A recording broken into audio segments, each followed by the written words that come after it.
Hello guys, in this tutorial we will tell you how to apply the content rating for your app. Content rating improves app engagement by targeting the right audience for your content. Click on the content rating menu present on the left hand side panel and then click on the continue button. Here you need to provide your email address.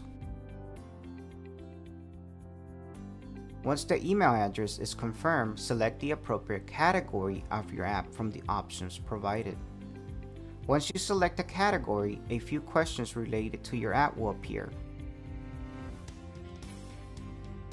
Complete this questionnaire by selecting yes or no,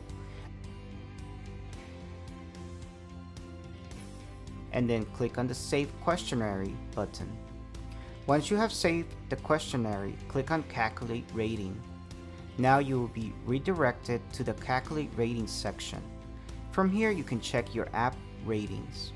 Now click on the Apply Rating button and you will be redirected to the confirmation page. Here you can check your applied ratings and questionnaire details. If you want, you can also start a new questionnaire by clicking the Save New Questionnaire button. That's all for now. Please proceed to the next video to complete the process of submitting your app to the Google Play Store.